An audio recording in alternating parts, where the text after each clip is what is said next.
এখন তো আদালতের কোনো চরিত্রই নাই। এখন তো আদালত সরকারি ইঙ্গিতে চলে সেটা না, আদালত একটা বিশৃঙ্খল পরিবেশ তৈরি হয়েছে। 24-এর যে গণ অভ্যুত্থান, সেই গণ অভ্যুত্থান বাংলাদেশের ইতিহাসকে পাল্টে দিয়েছে।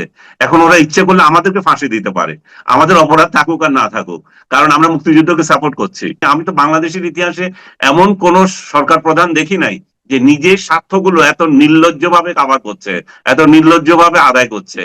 এটাই ইতিহাস লেখা থাকবে ডক্টর ইউনূসের ক্ষেত্রে, যে উনি নিজের স্বার্থগুলো কিভাবে আদালত বলেন, রাষ্ট্রের নির্বাহী আদেশ বলেন, কিভাবে উদ্ধার করছেন। আমন্ত্রণ জানাচ্ছি মানচিত্রের নিয়মিত আয়োজন কথোপকথনে। প্রিয় দর্শক, এরই মধ্যে বেশ কয়েকটি স্পর্শকাতর মামলার রায় এবং বিভিন্ন ক্ষেত্রে বিচারিক প্রক্রিয়া রাষ্ট্রপক্ষের পক্ষ থেকে যে বিতর্কিত উদ্যোগ, সে বিষয়ে এরই মধ্যে জনমনে তুমুল প্রশ্নের সৃষ্টি হয়েছে এবং একই সঙ্গে এই আশঙ্কাও সৃষ্টি হয়েছে যে বিচারিক প্রক্রিয়া রাষ্ট্রপক্ষের যে উদ্যোগ, তার মধ্য দিয়ে আগামী দিনের যে রাজনীতি তা নিজেদের মতন করে সরকার আঁকার চেষ্টা করছে কিনা, এই বিষয়ে আমরা আলোচনা করব।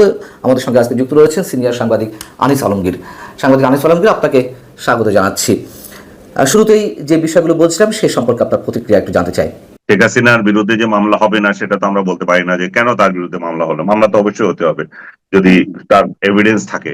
কিন্তু হাস্যকর লেগেছে যে এটা বোধহয় পাবলিকলি না করলে বোধহয় এত হাস্যকর লাগতো না।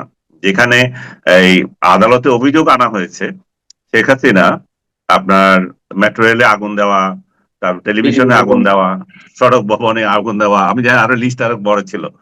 তো সেগুলোর কার্যক্রম তিনি নাকি নির্দেশ দিয়েছেন, অথচ তিনি সেই সময় জুলাই আন্দোলনের সময় এগুলোকে নিয়ে জনতার সামনে এসে কথা বলেছেন, এবং এগুলোকে নিয়ে আমরা অনেকে ট্রল করেছি, নাটক কম করো প্রিয়, মানে, এবং উনি যে স্বজন হারানোর বেদনার সেই যে কাহিনী সবসময় বলেন, সেটাকেও তিনি এখানে রিলেট করেছিলেন, সেটা নিয়ে অনেক ট্রল করা হয়েছে সোশ্যাল মিডিয়ায়। তো আজকে ওই ঘটনার প্রেক্ষিতে ওই ঘটনাগুলো যদি শেখ হাসিনাকে দায়ী করা হয়, তার মানে কি জুলাই বিপ্লব কি শেখ হাসিনা করেছিল? শেখ হাসিনাই চেয়েছিল কি জুলাই বিপ্লব হোক, এবং এর মধ্যে তো এভিডেন্স খারাপ হয়ে গেছে। আমি দেখলাম আওয়ামী লীগের তরফ থেকেও প্রচার করা হচ্ছে, ও আওয়ামী লীগের তরফ থেকে নয়, যে যে কেউ প্রচার করতে পারে সেটা, যে দুইজন ছাত্র নেতা অলরেডি স্টেটমেন্ট দিয়েছে যে আমরাই তো এইগুলাকে ভেঙেছিলাম, আমরাই আগুন দিয়েছিলাম। একজন বলেছে আমি পুলিশ হত্যা করেছি বা পুলিশকে আক্রমণ করেছি। এখন শেখ হাসিনা যদি আসে, আর রাষ্ট্রীয় আইনে তো আমাকে ধরার মতো সুযোগ রয়ে গেছে তার। তো এই সমস্ত জিনিস যখন প্রকাশিত, তখন যদি আপনি এই ধরনের একটা বিচার করতে যান, বিচার তো অবশ্যই করতে পারেন। জুলাইতে তো অনেক হত্যাকাণ্ড ঘটেছে, সেখানে যদি শেখ হাসিনার সংশ্লিষ্টতা থাকে, এবং থাকা অস্বাভাবিকও কিছু না, যেহেতু তিনি রাষ্ট্র ক্ষমতায় ছিলেন, সেটা বিচার হতে পারে। কিন্তু পার্সিক্যাল বিচার, যেগুলো হাস্যকর বিচার, যেগুলা সাজানো নাটক, এগুলা না করাই আমি মনে করি যে বেটার। কারণ এগুলার মধ্য দিয়ে জনগণের কাছে একটা বার্তা যায় যে এই আমাদের আইন আদালত এগুলোকে আমরা দিনে দিনে হাস্যকর করে ফেলছি। শেখ হাসিনার বিরুদ্ধে অভিযোগ ছিল যে আদালত তাদের নির্দেশে চলতো, সরকারের নির্দেশে চলতো। এখন কি বলবো, এখন তো আদালতের কোনো চরিত্রই নাই। এখন তো আদালত সরকারি ইঙ্গিতে চলে সেটা না, আদালত একটা বিশৃঙ্খল পরিবেশ তৈরি হয়েছে, যেখানে যেভাবে নিয়োগ দেওয়া হয়েছে, যেভাবে নিয়োগ কর্ম চলতেছে, যেভাবে মব চলতেছে আদালতে, এটাকে তো আর উচ্চ আদালতের যে সম্মান, সেটা তো ভুলুণ্ঠিত হয়ে গেছে, তাই না? এটা ক্যামেরা ট্রায়াল না, এটা উল্টোটা পাবলিককে দেখাচ্ছে। এবং এটা তো প্রথমবারের মতো আহ বাংলাদেশে হলো যে রাষ্ট্রীয় টেলিভিশনে যে বিচার কার্যক্রম চলছে। এটা এক ধরনের ভালোই হলো। দুই ধরনের এটা ক্ষতি আছে। এক ধরনের ক্ষতি হচ্ছে যে মানুষ, আপনি ওই সিনেমাতে যেরকম দেখেন না, বিচার হইতেছে, তারপর পেছনের লোকগুলো চিৎকার দিয়ে ওঠে যে না না এটা অন্যায় হচ্ছে, তাহলে মানে কি দাঁড়ায়, বিচারক তার কার্যক্রম ঠিক মতো করতে পারে না, একটা জনচাপ তার উপর তৈরি হয়। এটা একটা ক্ষতির দিক। আরেকটা ভালো দিক হচ্ছে যে কিছু সচেতন মানুষ তো দেখছে কিরকম মামলা চলতেছে। যদি এগুলো না হতো, অনেকগুলো তো জানতো না যে শেখ হাসিনার বিরুদ্ধে যে অভিযোগগুলো করতেছে, এগুলো তো হাস্যকর অভিযোগ। যে এই যে যে চিফ প্রসিকিউটর যিনি তাজুল ইসলাম, উনি যে করে যাচ্ছেন। আপনার সবচেয়ে এখানে আমাদের তো বড় বিষয় হচ্ছে যে আমরা যে আপনার এই তাজুল ইসলাম ছিল এই কোর্টের রাজাকারদের উকিল, তাই না? তাকে আমরা এই কোর্টের চিফ প্রসিকিউটর বানালাম। এটাই তো একটা আইনের বড় ধরনের বরখেলাপ হলো। এটা এই বরখেলাপ খুব শিগগির, মানে খুব নিকটে আমরা দেখলাম। যেমন এটিএম আজহারুল ইসলামের মামলার ক্ষেত্রে আমি পার্সোনালি বলে রাখি, আমি হয়তো যাই শ্রোতা আছে তাদের কাছে আমি মাপ চেয়ে নিচ্ছি যে তাদের দৃষ্টিভঙ্গি যদি অন্যটা হয়। আজহারুল ইসলামকে ব্যক্তিগতভাবে আমার ভালো সম্পর্ক ওনার সাথে, আমি ওনাকে লাইক করি, উনিও আমাকে লাইক করেন, কিন্তু সেটা অন্য একটা বিষয়। এই জায়গায় উনি যখন মুক্তি পেয়েছেন আমার ভালোই লাগছে যে দীর্ঘদিন কারাভোগ করেছেন, 12 বছর প্রায়। একটা লোক কারাভোগ করা মানে হচ্ছে যাবজ্জীবন কাটিয়ে এসেছেন। মৃত্যু এখন হওয়া না হওয়া এটা সব আল্লাহর হাতে। কিন্তু তার যে প্রক্রিয়া উনি বের হয়েছেন সেটা আমি সমালোচনা করতে যাই। সেটার সমালোচনা করতে যাই এই জন্যই যে উনার আমাদের যে কোনো মামলা আপনি যদি একজন আসামি হন, আপনি যদি একজন উকিল দেন, সেই উকিল যতটুকু করে আসে ওইখানে, তারপরে হঠাৎ আপনার মনে হলো যে না এই উকিল আমার উল্টাপাল্টা করতেছে, আমি তাকে সরাই দেবো, আপনি আরেকজনকে দিলেন, দিতে পারেন, কিন্তু ওই উকিল আগের যে কার্যক্রম আপনার পক্ষ নিয়ে করেছে সেটা অস্বীকার করতে পারবে না। কারণ এখানে উকিল তো ওই মামলারই করেছে না, আপনার সাথে পার্সোনাল তো কোনো বিষয় না। এখন ওই মামলার উনি উকিল হিসাবে যেটুকু চালিয়েছেন, পরবর্তীতে আপনি যখন চেঞ্জ করলেন, আরেক উকিল এসে বললো যে না আমার আগের উকিল যা করে গেছে সেগুলো আমি মানি না, মানবো না, তা কিন্তু হবে না। আমি আপনার কথা সূত্র ধরেই বিবিসির সাবেক সাংবাদিক ডেভিড বার্গম্যানের একটা ফেসবুক স্ট্যাটাস আপনি নিশ্চয়ই খেয়াল করেছেন, যিনি এই মানে মানবতা বিরোধী অপরাধের দায়ে অথবা যুদ্ধাপরাধের দায়ে জামাতের শীর্ষ নেতাদের বিচারিক প্রক্রিয়া নিয়ে আন্তর্জাতিকভাবে প্রশ্ন তুলেছিলেন। তিনি কোনো পার্সোনাল ইন্টারেস্ট থেকে করেছিলেন আমি সেটা বলবো না, অবশ্যই শেখ হাসিনার সময় যুদ্ধাপরাধের দায়ে যে বিচারগুলো হয়েছিল তা কোনো কোনো ক্ষেত্রে বিতর্কিত হয়েছিল, তিনি সেই বিতর্কের জায়গাটি খুব ওপেন কথা বলেছেন আন্তর্জাতিকভাবে। তিনি এখন আজহারুল ইসলামের এই যে খালাসের বিষয়টি নিয়ে আবার প্রশ্ন তুলছেন যে এটি কোনোভাবেই সাপোর্ট করা যায় না। বিচারিক প্রক্রিয়া নিয়ে আমরা প্রশ্ন তুলেছিলাম, আবার যেই বিচারিক প্রক্রিয়া নিয়ে এখন তাদেরকে খালাস দেওয়া হচ্ছে সেটাও যথেষ্ট প্রশ্নবিদ্ধ। ঠিক আপনি যে কথাগুলো বলছিলেন, তাহলে আপনি বলছিলেন যে আবার সরকার পরিবর্তন হলে এগুলো আবার উল্টে যেতে পারে, কিন্তু সরকার পরিবর্তন না হলে ইতিহাসের যে দায় আমাদের উপর চেপে যাচ্ছে সেখান থেকে আমরা মুক্ত পাবো কিভাবে? আমরা ইতিহাসের দায় চেপে যাচ্ছে, যেটা আমরা মুক্তি কিভাবে পেতে পারি? আমরা পেতে পারি এই আদালত ইয়ে করে আদালতকে স্বচ্ছ রেখে। সরকার যাবে, সরকার আসবে, আদালত কেন চেঞ্জ হয়ে যাবে? আদালতের উকিলগুলো কেন চেঞ্জ হয়ে যাবে? রায় কেন চেঞ্জ হয়ে যাবে? তার মানে হচ্ছে যে কোথাও না কোথাও গন্ডগোল আছে। সেটা হয় আগে ছিল, নয় এখন আছে, কোনোটা তো একটা হবে, তাই না? কিন্তু আমরা যদি ডেভিড বার্গম্যান যদি বলে থাকেন যে আগের আগের বিচার ঠিক মতো হয়নি, এখন আবার সে উল্টো, পার্সোনালি দেখেন উনি একজন বড় সাংবাদিক, সেটাতে আমার কোনো ইয়ে নাই, কিন্তু পার্সোনালি আমি মনে করি যে সে একজন ধান্দাবাজ। সে তার অনেক ধান্দাবাজি সে অনেক প্রমাণ দিয়েছে। বাংলাদেশের মুক্তিযুদ্ধ নিয়ে সে অনেক হেয় কথাবার্তা বলেছে। এখন আবার কোন মতলবে সে এই রাজাকারদের বিরুদ্ধে কথা বলতেছে আমি জানি না। যদি সেটা সত্যতার প্রেক্ষিতে হয়ে থাকে ঠিক আছে। এখন যে যেই যে প্রক্রিয়ায় আজহার সাহেব মুক্তি পেলেন, আমি তো বললাম পার্সোনালি আমার জন্য ওনার জন্য আমার ফিলিংস আছে, কিন্তু যেই প্রক্রিয়ায় উনি মুক্তি পেলেন সেটা পছন্দ হয় নাই আমার, বা সেটা যদি যথাযথভাবে হতো আমার ভালো লাগতো, যেটা বার্গম্যানও যদি ফিল করে থাকে ঠিক আছে, আমরা এই বিষয়ে অন্তত আমরা একমত হলাম যে আদালত তার মতো চলা উচিত। আপনি নিজেও আপনার নিজের পডকাস্টে নিজে মন্তব্য করছিলেন যে আগে সরকার বিচারিক প্রক্রিয়া নিজের পক্ষে নেওয়ার জন্য যে ধরনের কাজ করেছে এখন কি তার ঠিক উল্টোটা ঘটছে, এবং আপনি নিজেও বলছেন যে বিচারিক প্রক্রিয়াকে কেন সরকারগুলো তাদের নিজেদের পক্ষে নেওয়ার চেষ্টা করবে। সেই জায়গা থেকে আমি যদি একটা এক্সাম্পল দিই, হুমায়ুন আজাদ বলেছিলেন যে এক সময় মুক্তিযুদ্ধর দায়ে, মুক্তিযুদ্ধ করার অপরাধে মুক্তিযোদ্ধাদের ফাঁসি দেওয়া হবে, সেদিকে কি বাংলাদেশ যাচ্ছে? আমার তো মনে হয় তাই। আপনাকে আমি পার্সোনাল বিষয়গুলো বলা ঠিক হবে কিনা জানি না। মানারাত একটা ইউনিভার্সিটি আছে, সেই ইউনিভার্সিটির উপপরিচালক গত রাতে আমাকে হুমকি দিয়েছে যে সে আমার ফাঁসি দেখতে চায়। আমি মুক্তিযুদ্ধের পক্ষে কেন বলছি? রাজাকারের ছেলেদের স্পর্ধা কতটুকু বেড়ে গেছে দেখেন, যে ওরা এখন দুনিয়াদারি চেঞ্জ হয়ে গেছে। ওরা মনে করছে আমরা যারা মুক্তিযুদ্ধকে সাপোর্ট করেছি, যারা মুক্তিযুদ্ধের পক্ষে কথা বলি, যারা বঙ্গবন্ধুকে অপমান করতে চাই না, বাংলাদেশ বিষয়ে কোনো কম্প্রোমাইজ করতে চাই না, তারা আমাদেরকে বলে যে ভারতের দালাল। কিভাবে ভারতের দালাল হয়ে গেলাম তা জানি না। ওই রাজাকারের ছাওয়াল আমাকে বলে যে আমার ফাঁসি দেখতে চায়। তার মানে কি ওদের মানসপটে এটা তৈরি হয়ে গেছে যে 24-এর যে গণ অভ্যুত্থান, সেই গণ অভ্যুত্থান বাংলাদেশের ইতিহাসকে পাল্টে দিয়েছে। এখন ওরা ইচ্ছে করলে আমাদেরকে ফাঁসি দিতে পারে, আমাদের অপরাধ থাকুক আর না থাকুক, কারণ আমরা মুক্তিযুদ্ধকে সাপোর্ট করছি। তার মানে হচ্ছে যে এখন যারা মুক্তিযোদ্ধা তারা খুবই অপাঙ্ক্ত ব্যক্তি, তাদেরকে যে কোনো ভাবে যে কোনো কিছু করা যায়, এবং মুক্তিযুদ্ধকে যারা সাপোর্ট করে তাদেরকেও যে কোনো ভাবে অপমান করতে পারে। যাই হোক, সরি আমি পার্সোনাল কথা বললাম, কারণ এই ধরনের সমাজের প্রতিচ্ছবি, আমি সালাম কি এটি সমাজের প্রতিচ্ছবি। আপনি যেমন হুমকি পাচ্ছেন, নিঃসন্দেহে এখন আমার কথাও বলতো আমিও নানান ধরনের হুমকি পাচ্ছি, কিন্তু মুক্তিযুদ্ধ মানে তো আওয়ামী লীগ। এগুলারে আমি আপনাকে আবার বলে দিই, এগুলার কোনো গণায় ধরবেন না। ওই রাজাকারকে ইচ্ছে করলে আমি এখন জামাতের আমিরকে বলতে পারি যে এই চুনুপুটি আমাকে যে হুমকি দিচ্ছে একে একটু দেখেন, মানারত ইউনিভার্সিটিকে আমি অভিযোগ করতে পারি।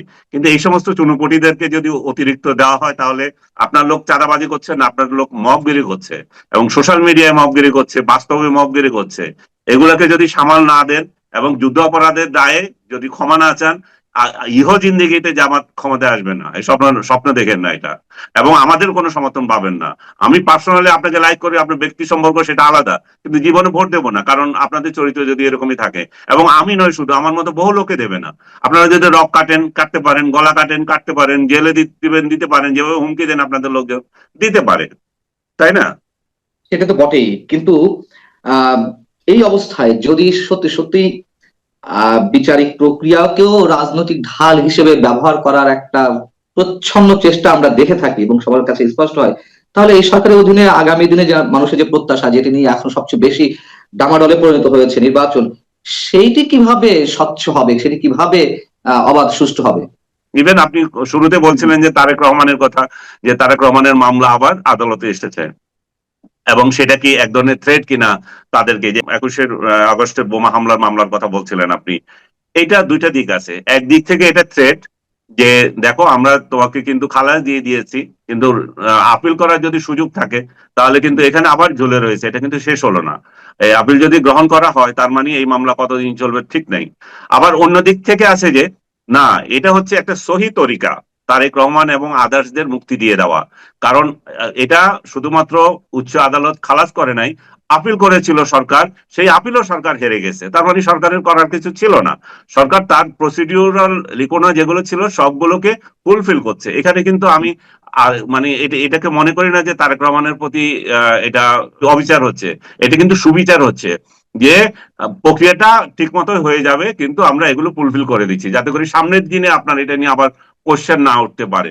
তবে কে জানে, কোশ্চেন তো আসতেই পারে। যেমন এটিএম আজহারুল ইসলামের মামলা তো চলে গেছিল, জামাতে ইসলামের যে এখন যে নিবন্ধন পাওয়া সেটাও তো চলে গেছিল, তো চলে গিয়ে আবার আসে না এগুলা, আবার তো আসতেছে আদালত, এগুলো আবার নিতেছে না, ওই বিচারটা ঠিক হয় নাই, এটা কি আবার করা যায় কিনা। তো এগুলো চলতেই থাকবে এই প্রক্রিয়া, যখন আপনি সরকার আপনার অনুকূলে থাকবে।